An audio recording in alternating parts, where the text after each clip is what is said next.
In 2012, Lexus released a concept called the LC. It was built to showcase the latest evolution of Lexus design by taking some cues from previous cars and incorporating them into a new 2+2 sports coupe. Now fast forward a few years and meet the Lexus LC 500.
I know, right? How often do we see manufacturers put cars into production without really changing a lot of things from the initial concept? This is the flagship Lexus. It's built using quite exotic materials like carbon fiber and aluminum, and this is the closest thing to an LFA you will see from Lexus in 2020. Rumors suggested a hotter LCF was on the table, but considering the current crisis, I highly doubt that's gonna happen. So, before I tell you how this thing drives, let's run through the specs a little bit. And the first thing you need to know about this car is that it's available in two versions. First, we have the LC500H, which, as you can tell by the name, is a hybrid, which features a 3.5-liter naturally aspirated V6 petrol engine, an electric motor of course, and a battery. That power unit is only available with a CVT transmission with some tricks up its sleeve. And then you have this one, the LC500, which features a naturally aspirated 5-liter V8 under the bonnet and a traditional torque converter 10-speed automatic. Now, as you can see, this car's design is quite dramatic, and in order to achieve this sleek look, Lexus's engineers had to dig deep, and they designed a completely bespoke suspension system in order to be able to mount the V8 as low in the car as possible, and therefore reducing the bonnet height, giving this car this very dramatic look. And I know design is quite subjective, but just by looking at this car, I think that effort was totally worth it. And speaking about design, we can't really ignore this huge grille over here. And I'm of the opinion that if you're gonna do a huge grille on the car, just make sure it fits with the overall design of the machine you're putting it on. And in my opinion, Lexus does probably the best job in the business integrating big grills into their cars, next to Audi. But other than that, that's kind of it for the front of the car. You obviously have these very cool LED headlights over here. Apparently they're the smallest LED headlights on a car. And these vents you see over here and the ones in the back are not for cooling purposes, but they are helping with the aero of the car. Now let's move on to the side.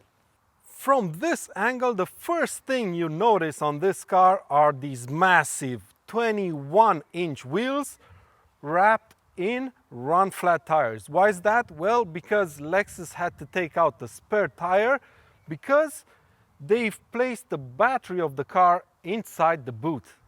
Then you see these massive doors you have here with some quite cool door handles. Up here you have a carbon fiber roof, which is lightweight, obviously, and it helps keep the center of gravity of the Lexus LC 500 as low as possible. And before we move on to the back, you need to know that this car, being the Sport Plus model, has rear wheel steering and a Torsen limited slip differential on the back wheels.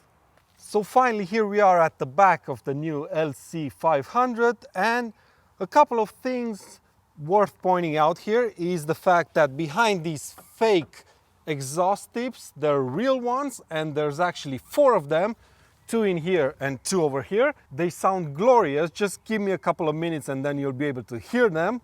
The boot is quite small, but it's enough for 2 persons. And one interesting detail that I want to show you is the button you need to press in order to open the boot from the outside. And it's located here, of all places. And since we're talking about the boot, this car also has an active rear wing mounted on top over here.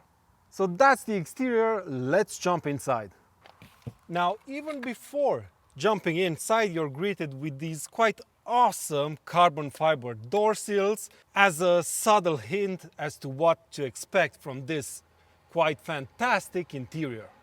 Once seated, I have to say that this is one of the coolest interiors I've seen in a car. From materials to fit and finish to design. I mean, just look at it, it's exceptional. The paddles for the gearbox are made out of magnesium. This over here is aluminum, and there's leather and Alcantara everywhere else. And I just love all the cool design elements of this car. Just look over here and have a look at how over-designed this door panel is. I just love the attention to details inside this cabin. It's amazing. Now, before we move on, there's a couple of things I want to point out on this interior that I think are quite special. First off, the driving mode selector, which is over here on the right side of the dials. You basically turn this knob over here to the front or to the back to switch between driving modes, and if you press the button on the side, you go to the normal mode, which is basically the default one in which the car starts up the first time. Over here on the left, you have a similar switch, but for the traction control. And in between these 2 selectors, you have the digital instrument cluster. It features a big rev counter with information about the car shown on the left and on the right. That rev counter is surrounded by a physical frame, right? It's made from plastic, I think.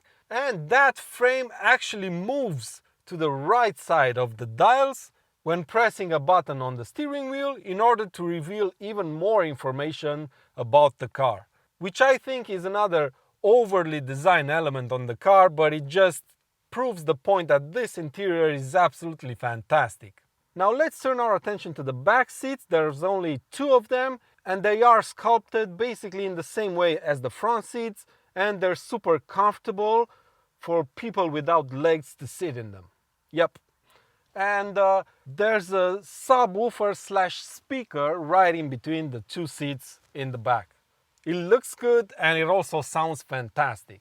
Now, the only 2 things I'm going to complain about this interior are, 1, the fact that the back seats are pretty much useless.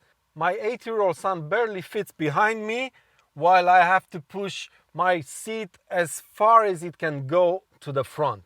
And the second annoying thing about the interior is the user experience of the infotainment system.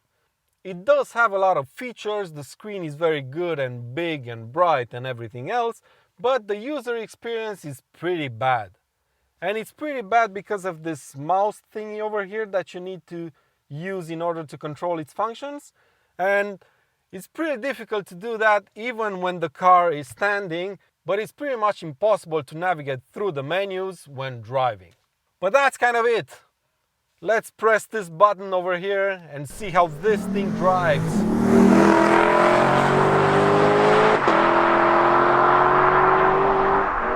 Now this is a GT, right?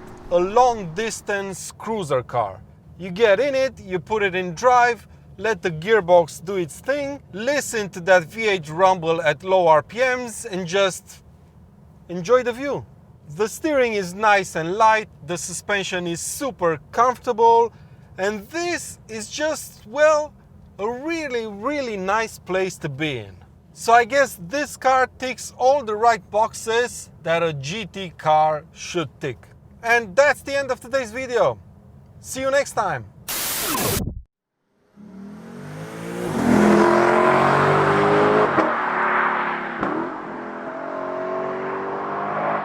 Oh no, we're definitely not done, because beside all of the things I already mentioned, the LC500 is a really good sports car. And before I go into detail on that topic, just listen to this V8 scream.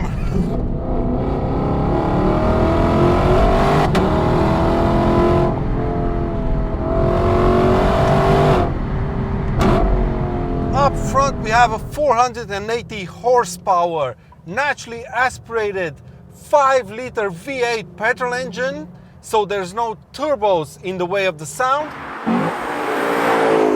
There's no engineered crackles and pops on the overrun. And no fake noise being pumped through the speakers of this car.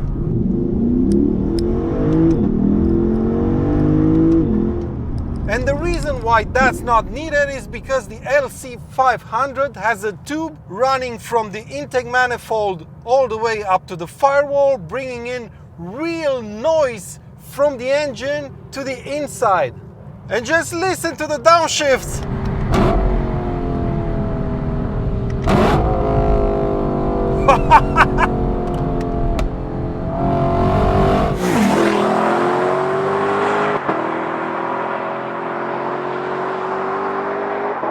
I never expected a Lexus to sound so naughty. I thought the LFA was gonna be the last of its kind from Lexus, but this is pretty damn special in its own right. The car has plenty of power, throttle response is excellent, and even the transmission is pretty damn fast for a torque converter automatic. And because the LC500 has a naturally aspirated V8 under the bonnet, that means power delivery is linear, and that makes this car really predictable when you're driving fast. Flooring the throttle doesn't make the car break traction that easily, but instead the back breaks loose progressively, giving you enough time to react, making it less frantic when you're driving this car at high pace. And that's the biggest surprise for me when it comes to driving this car. I expected it to look fabulous in the flesh, to have this fantastic interior and to be the perfect daily driver and long distance cruiser, but I didn't expect the LC500 to be a great handling sports car. The great handling of the LC500 is all down to proper engineering. First off, the heavy V8 up front sits as far back as possible from the nose of the car. The battery has been moved into the boot, and this Sport Plus model has a Torsen limited slip differential at the back, and the rear wheels steer as well.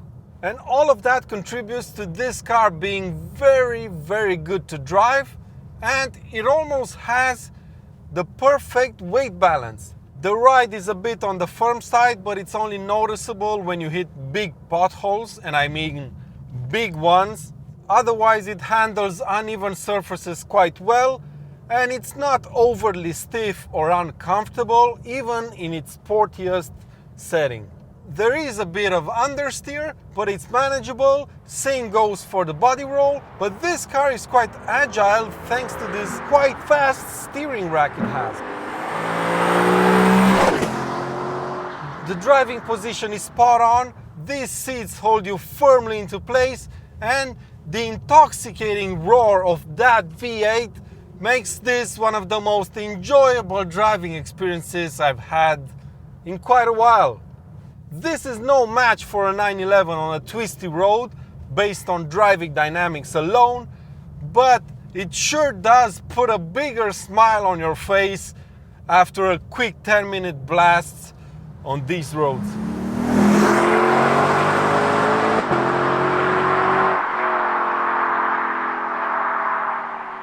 And even though this car is technically a rival for the 911 and the M850i, the LC500 is quite a unique proposition in this segment.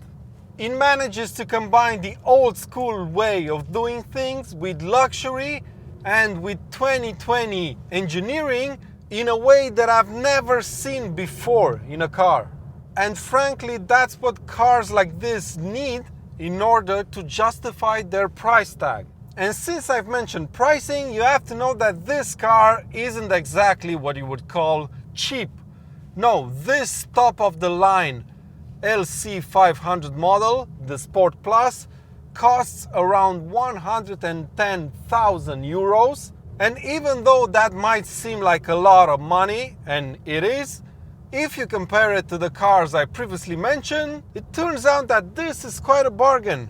I mean, just the base price of the 992 Carrera S and M850i is more than this car with all of its optional extras. And sure, it's not as fast as the other two, but it's definitely more special.